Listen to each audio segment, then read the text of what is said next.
wiped the sweat from his forehead as he surveyed his dying cornfield. The Kansas sun beat down mercilessly, turning what should have been green stalks into brown, withered reminders of better times. 3 years of drought had pushed his small family farm to the breaking point.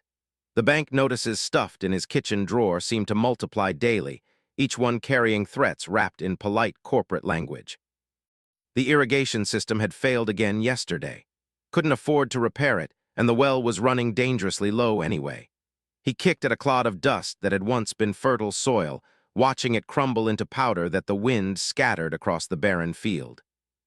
His grandfather had worked this land for 40 years before passing it down to his father, who had managed another 30 successful seasons.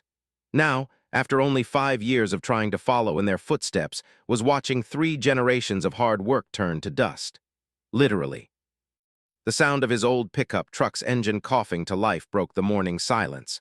Climbed into the cab, ignoring the spring that poked through the worn seat cushion, and drove the perimeter of his property. He told himself he was checking for fence damage, but really he was just postponing the inevitable call to the bank. Maybe today would bring rain. Maybe the weather service had gotten it wrong again. That's when he saw it. At first, thought it was a large dog or maybe a deer that had wandered onto his property.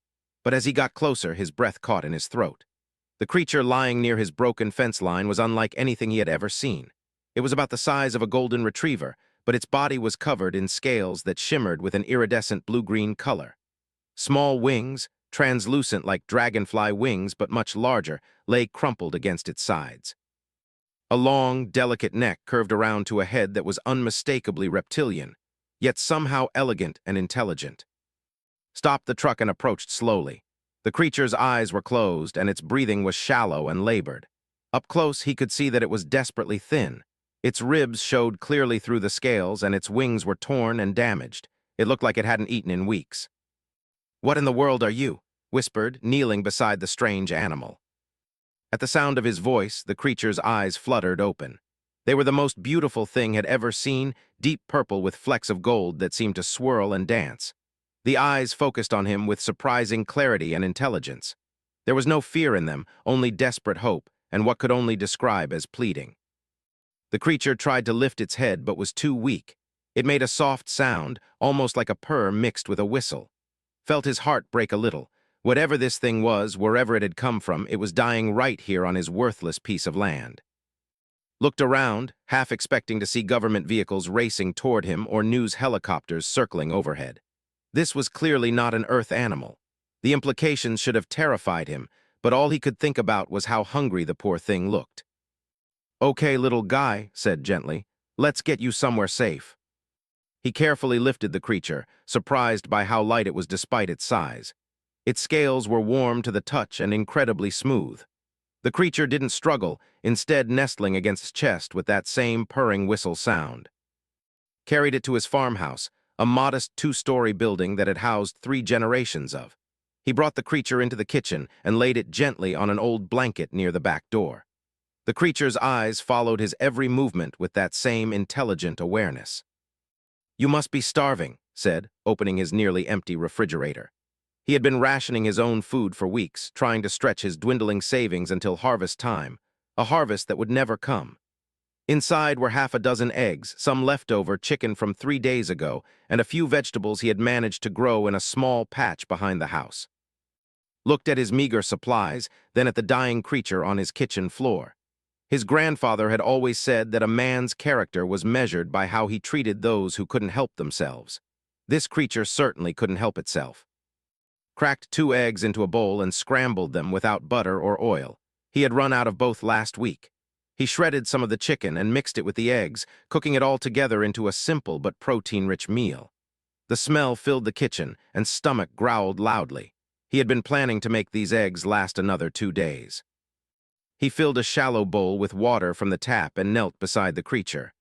"I don't know what you eat normally, but this is what I've got," he said softly. The creature's nostrils flared as it caught the scent of the food. Its purple eyes widened, and it struggled to lift its head. Helped it, supporting its long neck with one hand while holding the bowl near its mouth with the other. The creature ate with delicate precision despite its obvious hunger. It took small bites, chewed thoughtfully, and seemed to savor every morsel. watched in fascination as the food disappeared. When the creature had finished eating, it turned to the water bowl and drank deeply. Almost immediately could see a change. The creature's breathing became stronger and more regular. Its eyes grew brighter, and it was able to hold its head up without assistance. Whatever this being was, it was a fast healer. "Feel better?" asked with a smile. The creature looked directly at him and made a series of soft sounds that almost sounded like speech. Then it did something that made its jaw drop. It dipped one clawed finger into the water bowl and began to draw on the kitchen floor. The movements were deliberate and careful, and realized the creature was trying to communicate. The water drawing showed a simple stick figure, clearly meant to represent, holding something out to a small dragon-like figure. Above both figures, the creature drew what looked like a star or sun with radiating lines. "You're trying to say thank you," whispered in amazement. The creature nodded, actually nodded, and made that purring whistle sound again. Then it curled up on the blanket, tucked its head under one wing, and fell into what appeared to be a peaceful sleep. Sat in his kitchen chair, staring at the sleeping alien creature on his floor. 24 hours ago, his biggest worry had been losing the farm. Now he was harboring what was obviously an extraterrestrial being, and he had just given it the last of his food. He should have been terrified. He should have been calling the authorities, or at least trying to figure out what this creature was and where it had come from. Instead, all could think about was how grateful those purple eyes had looked when he fed it. Outside, the drought-stricken fields stretched endlessly under the merciless sun. Inside, an alien creature slept peacefully on his kitchen floor, its breathing steady and strong thanks to 2 eggs and some leftover chicken. Had given away food he couldn't afford to spare to a creature he didn't understand, and somehow, it felt like the most important thing he had ever done. As the day wore on, found himself checking on the creature every few minutes. It slept for hours, but its color seemed to improve steadily. The blue-green scales grew more vibrant, and the torn wings began to show signs of healing. Whatever this being was, it had remarkable recuperative abilities. Late in the afternoon, the creature woke up. It looked around the kitchen with curiosity rather than confusion, as if it was taking inventory of its surroundings. When it saw, those purple eyes lit up with what could only be described as joy. The creature stood up, still wobbly but much stronger than before. It walked over to on legs that moved with surprising grace despite their alien appearance. Then it did something that would stay with for the rest of his life. The creature pressed its head against hand, just like a cat seeking affection. Its scales were warm and smooth and could feel a gentle vibration, almost like a purr. The creature looked up at him with those incredible eyes and felt a connection form that transcended species, planet, or any rational explanation. "I guess you're staying for a while," said softly, gently scratching behind what might have been the creature's ears. The creature's response was that musical purring whistle, but this time could swear he heard something like agreement in the sound. As evening approached, prepared another small meal for his unexpected guest. This time he used the last of his vegetables, dicing them finely and mixing them with some rice he found in the back of his pantry. The creature ate gratefully and noticed that its movements were becoming more coordinated and confident. After dinner, the creature explored the kitchen with growing curiosity. It examined everything with careful attention, occasionally touching objects with its clawed hands or sniffing them with obvious intelligence.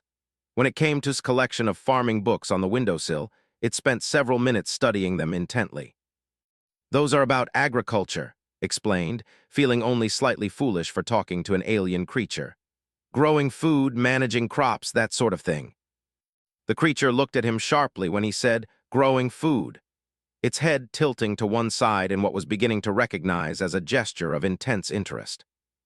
That night made a bed for the creature in the kitchen, using his softest blankets and an old pillow.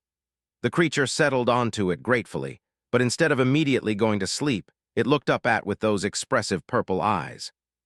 For a moment, human and alien regarded each other across the species divide. Saw intelligence there and gratitude and something else he couldn't quite identify. Trust, maybe, or hope.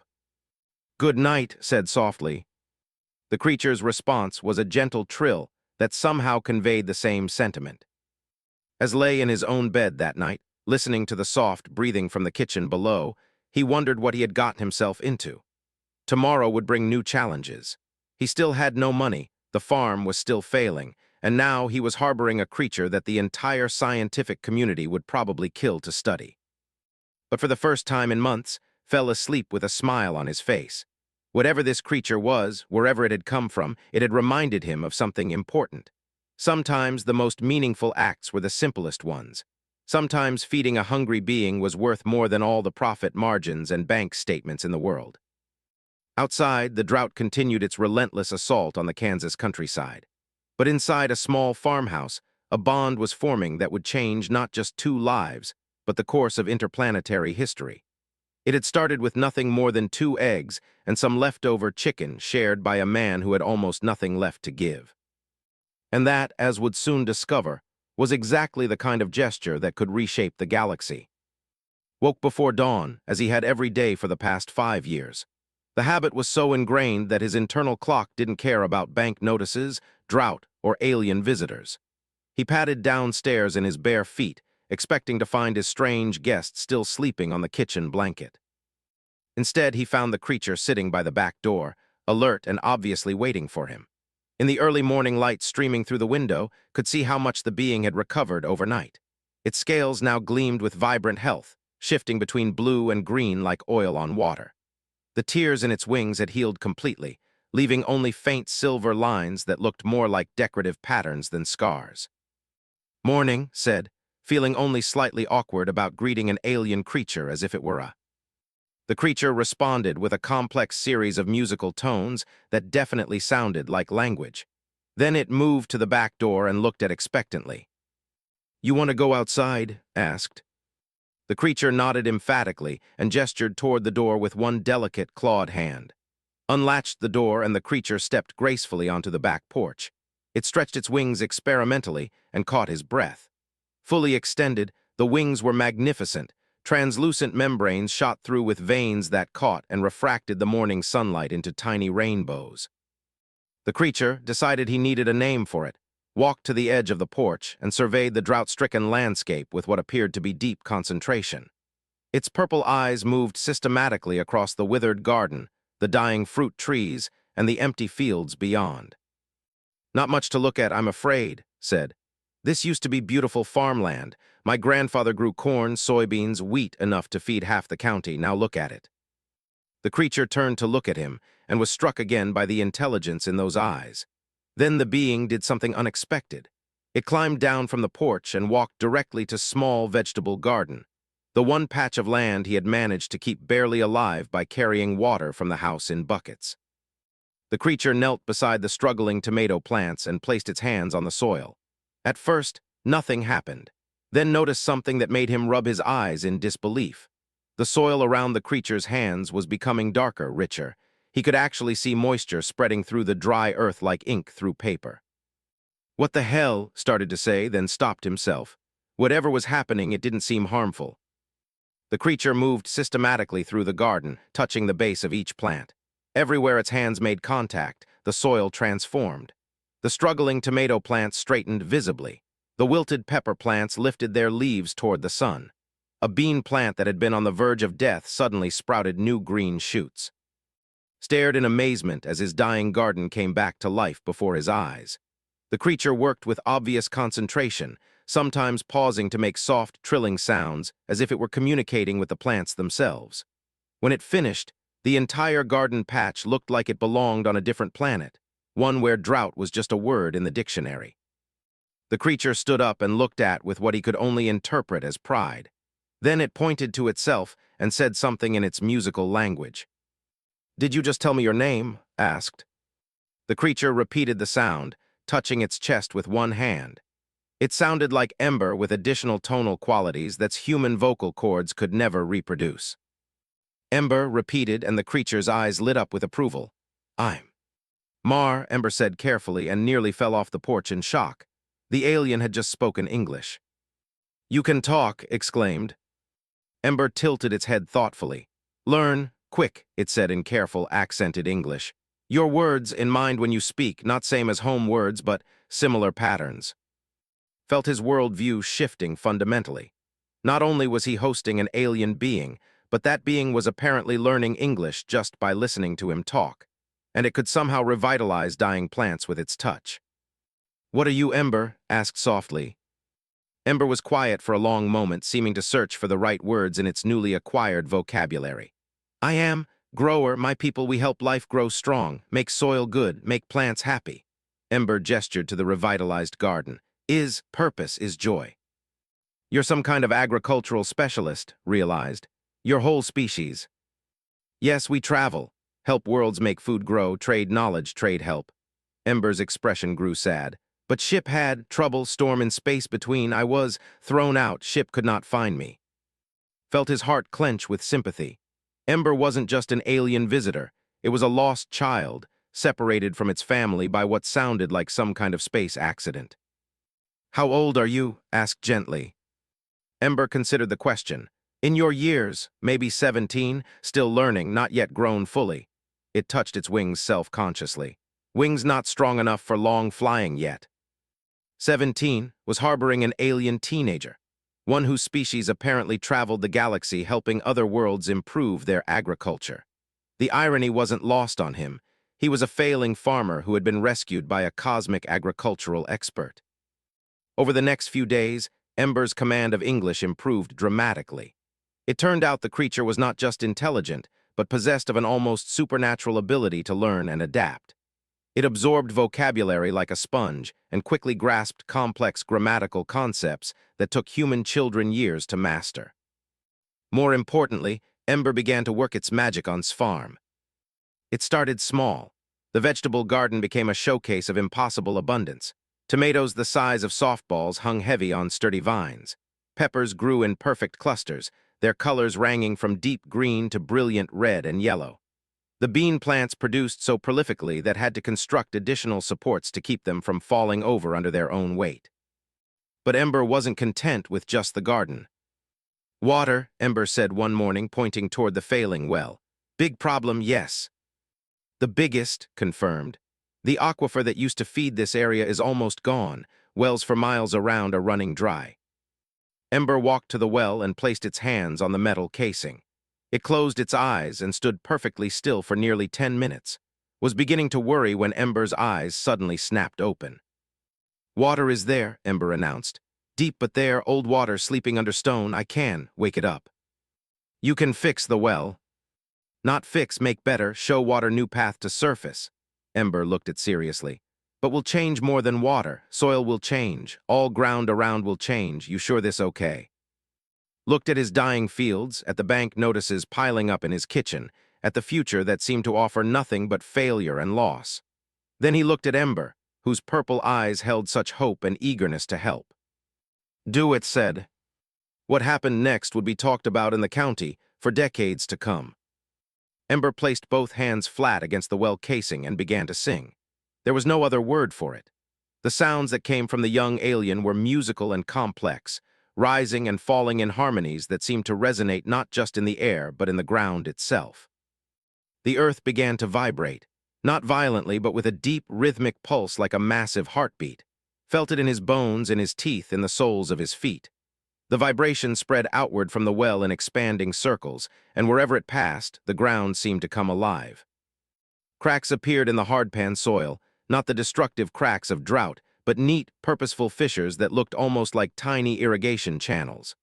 Water began to seep up through these cracks, dark and rich and smelling of minerals and life. The well itself began to bubble and overflow. Clear, sweet water poured out of the casing and flowed along the natural contours of the land, following paths that seemed designed by nature herself.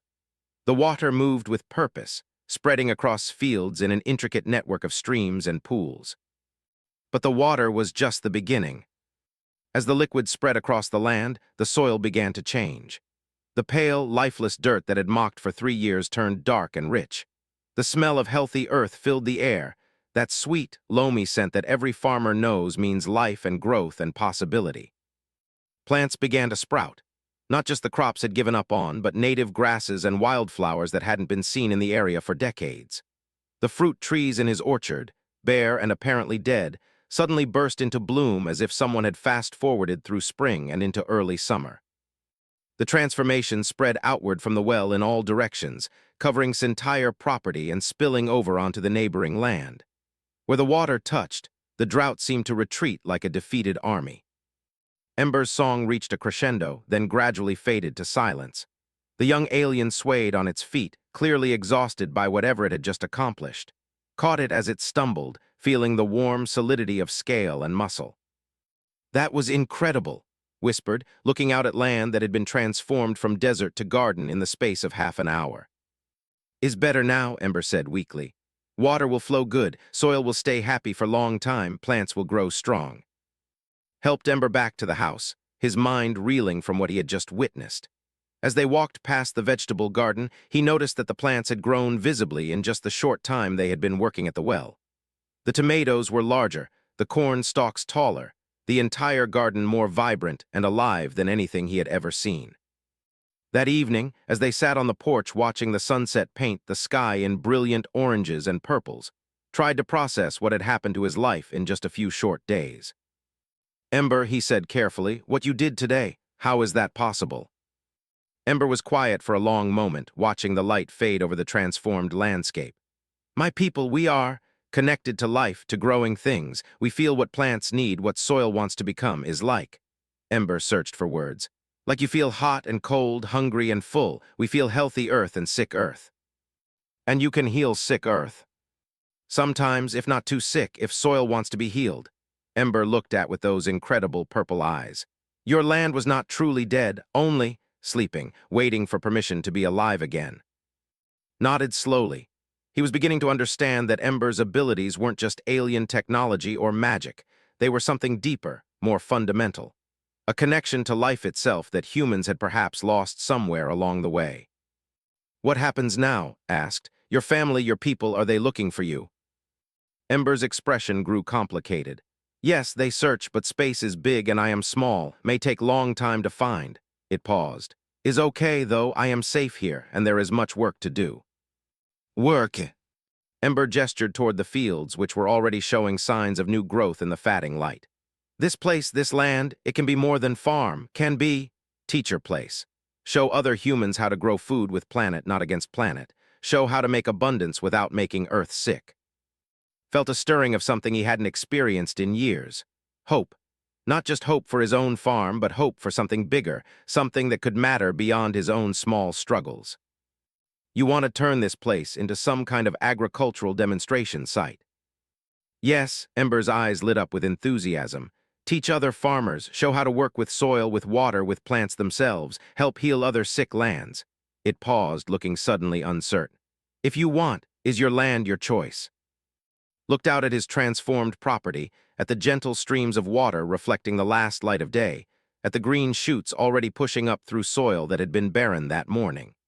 He thought about his grandfather, who had always said that the land would provide if you treated it with respect. He thought about the bank notices in his kitchen drawer and the future that had seemed so dark just a week ago. "I think that sounds like exactly what this place needs to become," said softly. Ember made that musical purring sound that had come to recognize as pure joy. As night fell over the reborn farm, neither human nor alien noticed the lights moving across the sky far above them. But somewhere in the darkness between stars, sensors had detected the unique energy signature of Ember's healing work. Ancient ships changed course, following signals they had been searching for across half the galaxy. The reunion was coming, and with it, revelations that would challenge everything humanity thought it knew about its place in the universe. 3 weeks had passed since Ember had transformed farm, and word was beginning to spread throughout the county. Other farmers, desperate from years of drought and failed crops, came to see the miracle with their own eyes. What they found everything they thought they knew about agriculture. Fields had become a showcase of impossible abundance. Corn stalks reached 12 feet high, their ears fat and heavy with kernels. Wheat grew in thick golden waves that rustled with prosperity in the gentle breeze. Tomato plants sprawled like green fountains, heavy with fruit that glowed like rubies in the Kansas sun. The visitors came in increasing numbers. First the neighboring farmers, then agricultural extension agents from the state university, then reporters from farm journals who had heard whispers of something extraordinary happening in rural Kansas. Had prepared a simple story about new farming techniques and soil restoration methods, carefully avoiding any mention of his extraterrestrial helper. Ember had proven remarkably good at staying hidden during these visits. The young alien could sense approaching vehicles long before heard their engines, and would disappear into the renovated barn that had become its unofficial home, but could see that Ember was growing restless with the deception. "Not good to hide," Ember said one evening as they walked through the transformed fields. "Other farmers need help too. Their land is sick like yours was sick." "I know," replied, "but people aren't ready to learn that an alien teenager saved my farm. They'd either think I was crazy or they'd want to study you in a laboratory somewhere." Ember's wings drooped slightly. On home world, sharing growth knowledge is sacred duty. To hide help from those who need it feels wrong. Was about to respond when he noticed something that made his blood run cold. Lights in the sky, moving in formation and definitely not airplanes. They were too bright, too coordinated, and they were headed directly for his farm. Ember said carefully, "Are those your people?" Ember looked up and immediately straightened, its entire body language changing from casual to formal. "Yes, 3 ships, search pattern formation. They found my work signature in soil." Ember's voice was filled with relief and something that might have been nervousness. "Finally, they come." The ships descended with impossible grace, settling into newly flourished fields without disturbing so much as a single stalk of corn. Up close, they were breathtakingly beautiful, organic curves that seemed grown rather than built, surfaces that shifted color like Ember's scales, and no visible means of propulsion. Figures emerged from the ships and got his first look at Ember's adult relatives. They were taller than Ember, more powerfully built, with longer wings and scales that had deepened to jewel-like brilliance. There were 7 of them, moving with the fluid grace had come to associate with their species. The leader approached with measured steps and could immediately see the family resemblance to Ember. This being's scales were deep emerald shot through with gold, and its presence radiated authority and ancient wisdom. When it spoke, its voice carried harmonics that seemed to resonate in its chest. "Young Ember," the leader said in perfectly modulated English, 3 orbital cycles we have searched. Your parents grieve, your teachers worry, and you—" the being's purple eyes, so similar to Ember's, fixed on with calculating intelligence. "You have been living with a primitive native species." Felt a flash of indignation at being called primitive, but Ember stepped forward before he could respond. "Guardian," Ember said formally, "I present, farmer of earth, savior of my life and friend to the growing things." There was subtle steel in Ember's young voice. "He shared his food when I was dying, though he had little. He sheltered me when I was lost. He trusted me to heal his land when others would have feared. He is not primitive." His gaze shifted between Ember and clearly reassessing. The other adults spread out slightly and realized they were examining his transformed farm with professional interest. One of them knelt and placed a hand on the soil, much as Ember had done weeks earlier. "The healing work is sophisticated," another adult called out. "Deep aquifer restoration, mineral balance correction, symbiotic soil matrix enhancement. This is graduate level." "Impossible," said flatly. "Ember is barely past first molting. Such complex geoforming requires decades of training." "Maybe," Ember said quietly, "working with willing partner makes difference. Understood what land needed. His feelings guided my abilities." The adult examining the soil looked up sharply. "The human participated in the healing process." "Every day," Ember confirmed. "He told me history of land, what it used to grow, what it wanted to become. His knowledge of plant cycles and soil needs helped me understand how to help." Ember moved closer to in a gesture of clear solidarity. "Together, we did what I could not do alone." Watched the interchange with growing fascination. These beings were clearly surprised by something, but he couldn't quite grasp what was so unusual about their collaboration. Approached directly, and up close the alien's presence was overwhelming. Intelligence radiated from those ancient eyes like heat from a fire. "Human," said formally, "what did you hope to gain by helping our young one?" The question was clearly a test, and sensed that his answer would be crucial for both himself and Ember. He thought about his motivations over the past weeks, about why he had shared his last meal with a dying stranger, about what had driven him to trust Ember with his failing farm. "Nothing," said honestly. "Ember was hungry and hurt. I had food. It seemed like the only decent thing to do." His eyebrow ridges rose slightly. "You expected no payment, no reward, no advantage for yourself." "I didn't even know what Ember was when I fed it," replied. I just saw a living being that needed help. The silence stretched for long moments. The other adults had stopped their examination of the farm and were watching the conversation with obvious interest. "Show me," said suddenly. "Show me how you work together to heal this land." Looked at Ember, who nodded encouragingly. "The old orchard is still struggling," Ember said. "Trees are alive but not yet fully healed. We could work together there." They walked to the fruit orchard, which had indeed recovered but still showed signs of its recent near-death experience. Knelt beside one of the apple trees and placed his hand on its trunk, as he had learned to do while working with Ember. "The tree is stressed," said, closing his eyes and trying to feel what Ember had taught him to sense. "The root system is damaged from the drought years. It needs deeper water access and better soil nutrition around the base." Ember knelt beside him, placing one scaled hand over his human one on the tree bark. "Yes, I feel it too. Tree wants to give fruit but is afraid, remembers the hungry years." Together, they began the healing process that had become second nature over the past weeks, provided the agricultural knowledge and emotional connection to the land, while Ember channeled the biological energy needed to repair and restore. The tree responded immediately, its leaves rustling despite the still air, new growth visibly emerging from dormant buds. When they finished, the apple tree looked as if it had never known a day of drought in its life. Its branches hung heavy with developing fruit, and its leaves gleamed with vibrant health. The assembled aliens stood in stunned silence. "Impossible," one of them whispered.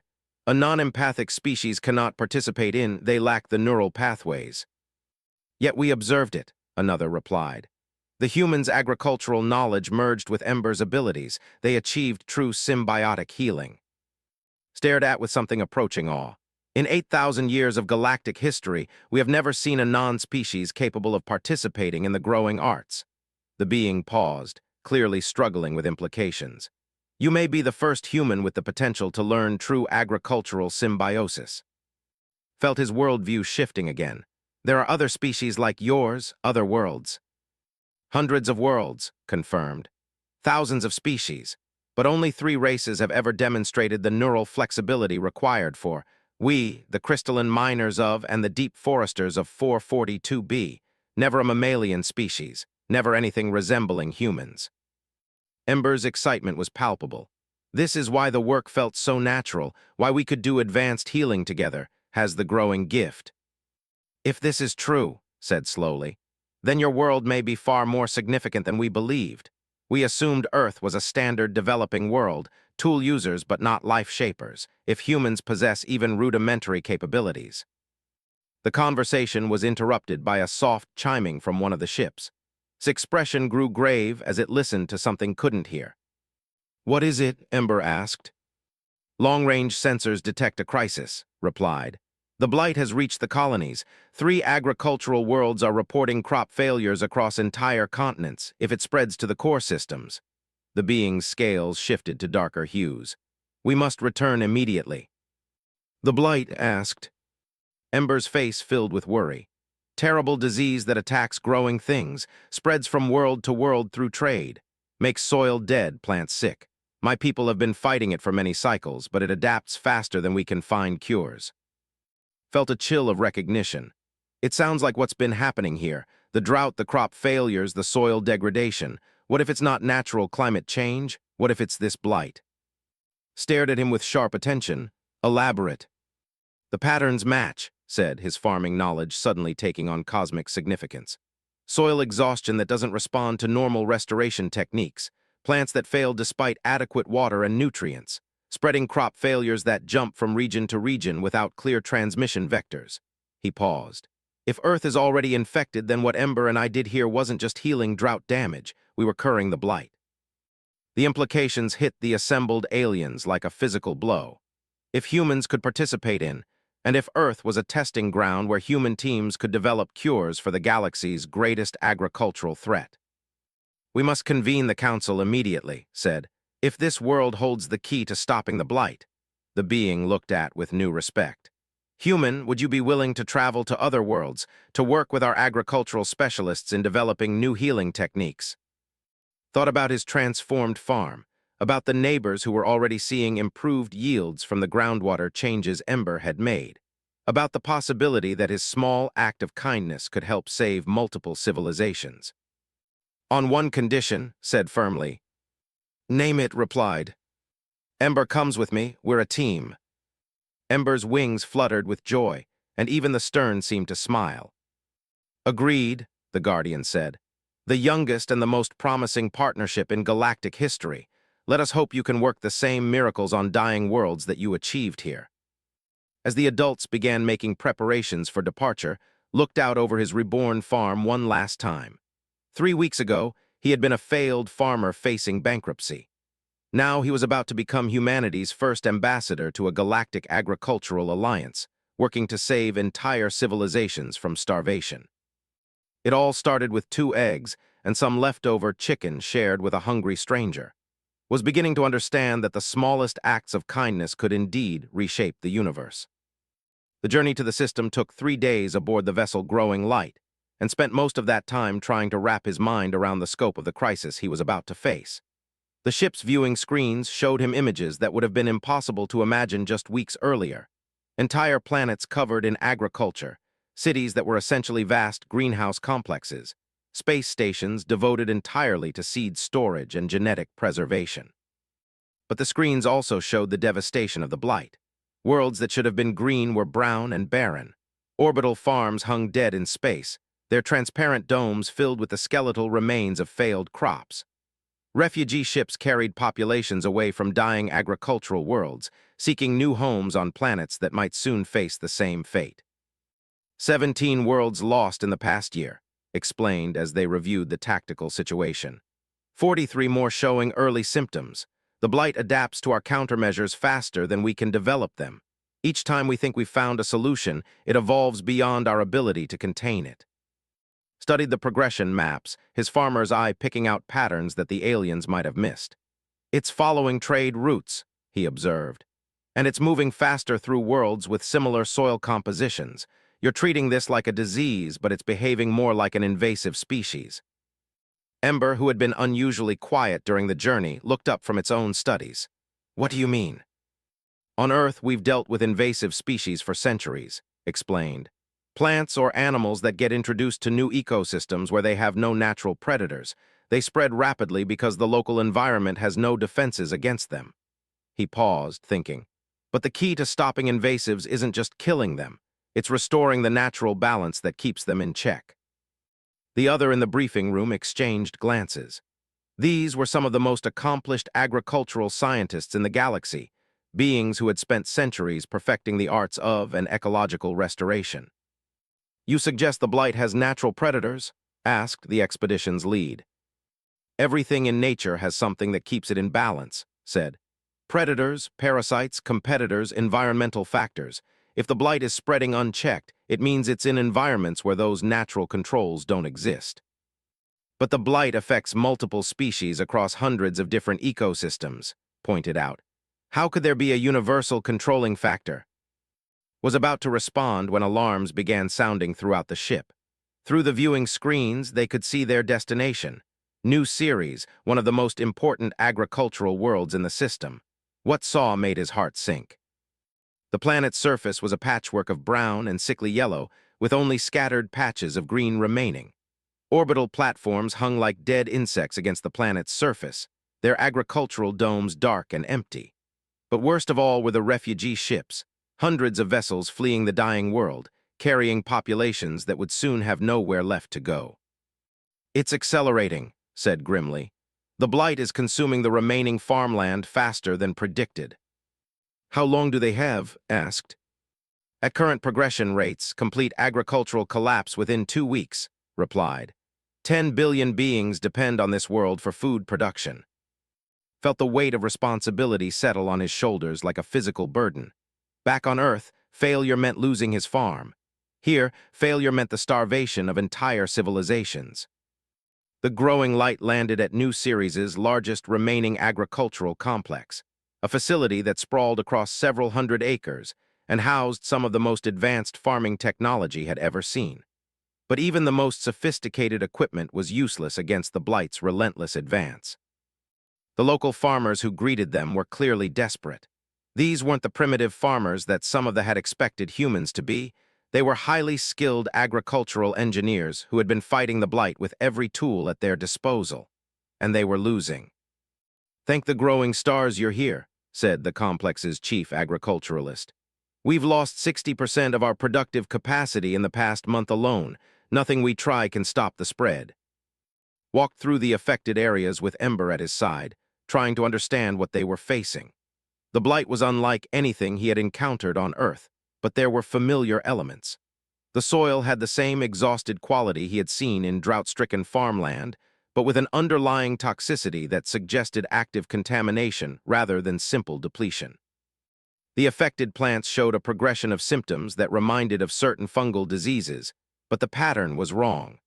Fungal infections usually spread from a central point outward. The blight seemed to appear randomly across a field, then spread in complex patterns that conventional understanding of plant pathology. Ember said quietly, "Can you sense what's happening to the soil here?" Ember knelt and placed both hands on the contaminated earth. Its expression grew troubled. "The soil is," screaming, filled with pain and confusion. "There is something in it that should not be, but also something missing that should be there." "Something missing," repeated thoughtfully. He turned to, "What was here before you started farming? What was the natural ecosystem like?" "Natural ecosystem?" Seemed confused by the question. "This world was terraformed 800 years ago, specifically designed for optimal agricultural production. There was no natural ecosystem." Felt pieces of a puzzle clicking into place. That might be the problem. On Earth, healthy agricultural systems are supported by complex ecosystems, beneficial insects, soil microorganisms, native plants that provide habitat for pollinators and pest predators. If you've been farming here for 8 centuries with no natural support system, the soil would be incredibly vulnerable to any invasive organism, Ember finished, understanding immediately. No natural defenses. Who had been listening to the conversation, stepped forward. "You're suggesting that the blight succeeds because it encounters no ecological resistance." "Exactly," said. "But more than that, I think the blight might actually be a natural part of some ecosystem, but it's been separated from whatever usually keeps it in check." He paused, working through the implications. "What if we're dealing with an incomplete terraforming job? What if the blight is supposed to be here, but so is something else that controls it?" The idea was revolutionary. For centuries, the and other agricultural species had approached terraforming as a process of imposing order on chaos, of replacing natural ecosystems with optimized production systems. The concept that those natural systems might be necessary for long-term stability challenged fundamental assumptions about agricultural development. "How would we test this theory?" asked. Looked at the dying fields around them, then at the advanced equipment of the agricultural complex. "We need to recreate a natural ecosystem, but we can't take 8 centuries to do it. We need to accelerate the process." "I might be able to help with that," Ember said thoughtfully. "If can tell me what kind of ecosystem this world should support, I could use to encourage rapid development." "But we don't know what the original ecosystem looked like," protested. "The terraforming records are incomplete." Smiled for the first time since arriving on new series. "We don't need historical records. We need to ask the soil itself what it wants to become." Over the next several hours, and Ember worked together to develop a technique they had never attempted before. Instead of imposing their will on the land, as they had done during the healing of Sfarm, they tried to listen to what the contaminated soil was trying to tell them. It was Ember who made the breakthrough. Deep in meditation, its hands pressed against the blighted earth, the young alien suddenly gasped and pulled back as if it had been burned. "There are 2 things in the soil," Ember announced excitedly. "The blight, yes, but also something else, something that's trying to fight the blight but is too weak." "A natural predator," said immediately. "Something that co-evolved with the blight to keep it in balance." Working together, they began the delicate process of encouraging the blight's natural enemy while starving the blight itself. It required a combination of agricultural knowledge and Ember's abilities that pushed both of them to their limits. What they discovered changed everything. The blight wasn't actually a disease at all.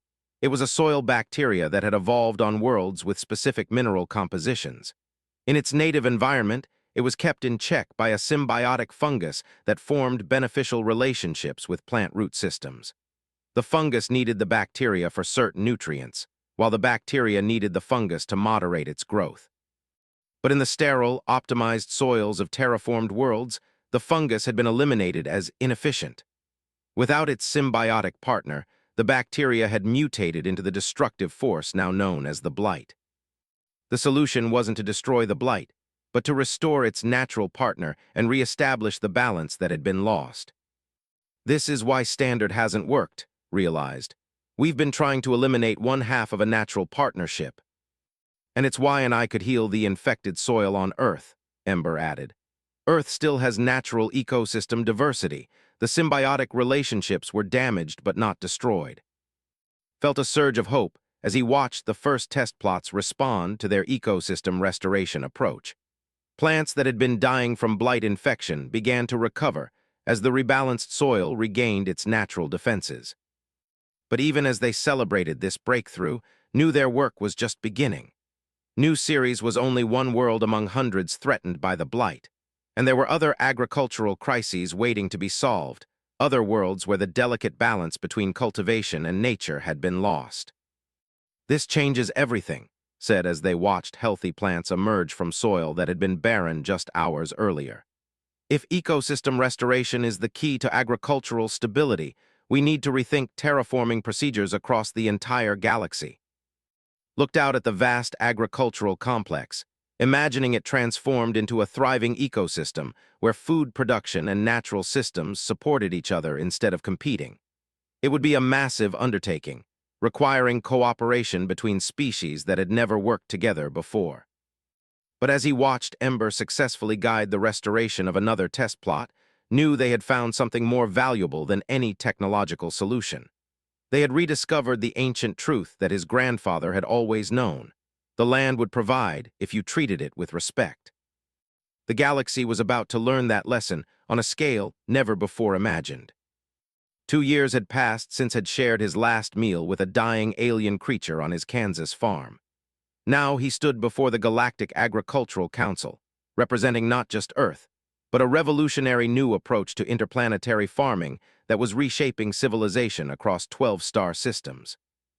The council chamber was a marvel of living architecture, walls grown from specially adapted trees, seating areas formed from sculpted coral-like organisms, and a ceiling that opened to show the stars above.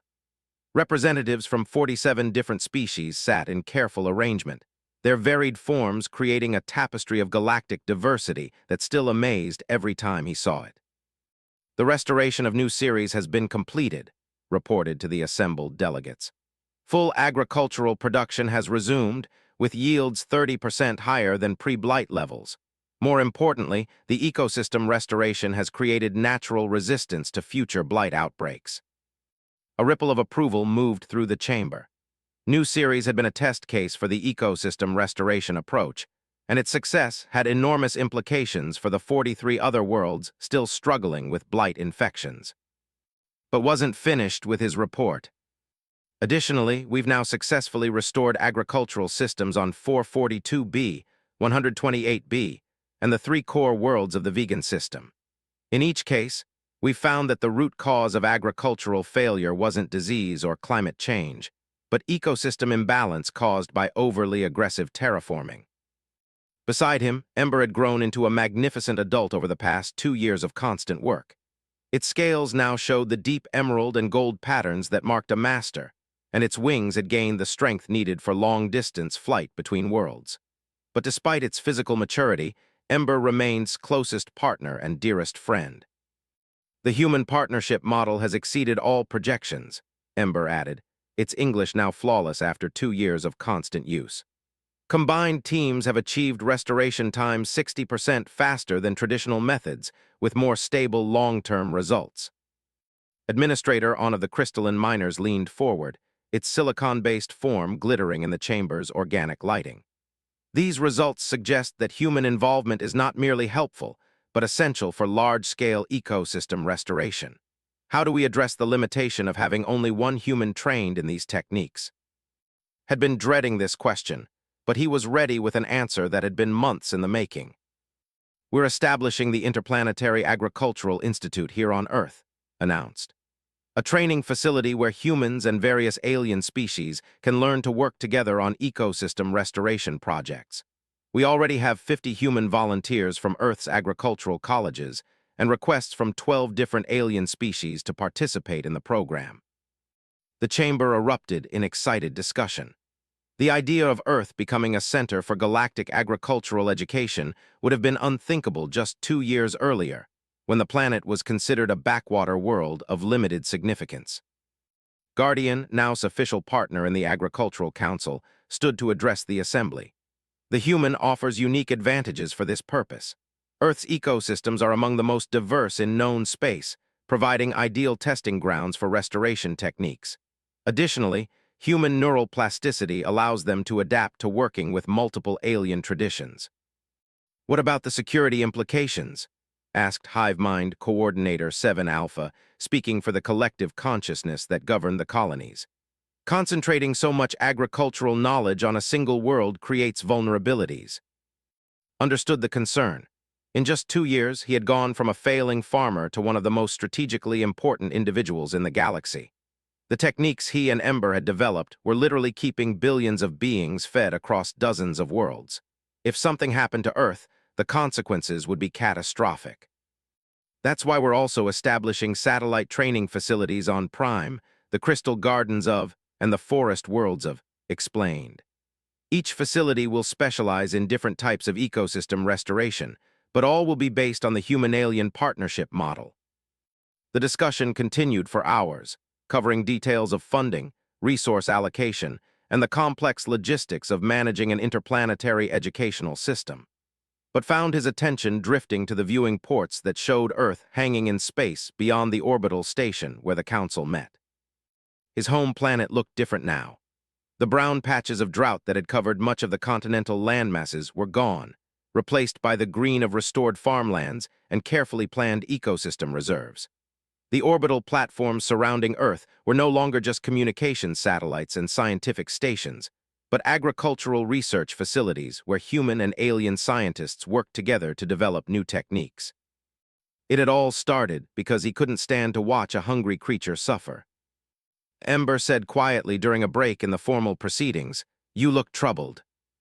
"Not troubled," replied. "Just thinking about how far we've come. 2 years ago, I was about to lose my grandfather's farm to drought and debt. Now we're planning to teach the galaxy how to heal dying worlds." Regrets? Considered the question seriously. His life had changed in ways he could never have imagined. He spent more time traveling between star systems than working his own land. The simple pleasures of farming, the satisfaction of a well-planted field, the joy of harvest, the peaceful rhythm of agricultural seasons, had been replaced by the complex responsibilities of galactic diplomacy and collaboration. But then he looked at Ember, whose purple eyes still held the same intelligence and kindness that had moved him to share his last meal with a dying stranger. He thought about the worlds they had saved together, the billions of lives their work had preserved, the new friendships forged between species that had never even known each other existed. "No regrets," said firmly, "but I do miss the simplicity sometimes." When the council session resumed, was surprised to hear his name called for a special recognition ceremony. Guardian approached the center of the chamber carrying an ornate crystal that seemed to contain swirling clouds of light. "Of Earth," announced formally, "for services to galactic agricultural security, for innovations in ecosystem restoration, and for demonstrating the highest principles of cooperation, the Galactic Agricultural Council hereby grants you the rank of Master Cultivator, with all privileges and responsibilities pertaining thereunto." The chamber erupted in approval as placed the crystal pendant around's neck. Master Cultivator was a rank that typically took decades to achieve and had never before been granted to a human. Felt the weight of the crystal against his chest and the weight of expectation from the assembled representatives. "Furthermore," continued, "in recognition of the unique partnership that has made these achievements possible, Ember of is simultaneously granted the rank of Master, the youngest being in galactic history to achieve this distinction." Ember's joy was visible as its scales shifted to brilliant gold and silver patterns. The two friends embraced briefly before turning to acknowledge the continued applause from the council chamber. But the ceremony wasn't finished. "There is one final matter," announced Elderon, the ancient representative from the deep forest worlds. "The question of how to properly honor the world that has become the center of our agricultural renaissance." Felt a mixture of pride and nervousness as the elder continued. "By unanimous vote of this council, the designation of Earth is hereby changed from Developing Agricultural World, Class C, to Core Agricultural World, First Rank. Additionally, Earth is granted full membership in the Galactic Agricultural Alliance, with all voting rights and privileges." The implications hit like a physical blow. Earth was being granted membership in one of the most important governing bodies in known space. Humanity would have a voice in decisions affecting food security across dozens of star systems. It was a level of interplanetary influence that would have been unimaginable just years earlier. After the ceremony, and Ember found themselves on an observation deck overlooking Earth. The planet's surface showed the results of 2 years of intensive ecosystem restoration, not just in the areas affected by drought, but across entire continents where human-alien teams had worked to create more resilient agricultural systems. "Your grandfather would be proud," Ember said softly. Nodded, thinking about the old man who had taught him that the land would provide if treated with respect. He always said farming was about patience and faith. Plant seeds, tend them carefully, and trust that good things will grow. "Is that what we did, planted seeds?" Smiled as he watched the sun set over his transformed. "The biggest seed garden in galactic history, and we're just getting started." Below them, lights began to twinkle across Earth's surface as night fell. Some of those lights marked cities where millions of humans were going to sleep well-fed for the first time in years. Others marked research stations where human and alien scientists worked around the clock to develop new agricultural techniques. Still others marked spaceports where ships departed daily to carry ecosystem restoration teams to distant worlds. All of it had grown from one simple act of kindness on a failing farm in Kansas. Touched the crystal pendant at his throat, feeling the responsibility of his new rank.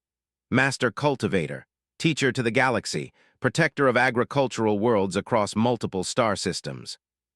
But in his heart, he would always be just a farmer who had shared his last meal with a hungry stranger. And somehow, that simple identity felt like the most important one of all. "Come on," said to Ember as the stars appeared in the darkening sky. "We have worlds to heal and students to teach. The galaxy is counting on us." Together, human and alien walked back into the station, ready to continue the work that had begun with 2 eggs and some leftover chicken shared on a drought-stricken farm. Behind them, Earth continued its patient rotation, a green and blue jewel that had become the beating heart of galactic agriculture. The universe was vast and full of challenges, but had learned something that his grandfather would have recognized immediately. With patience, faith, and willingness to share what you have with those in need, even the smallest seeds can grow into forests that reshape entire worlds. And sometimes, if you're very lucky, they can reshape entire galaxies.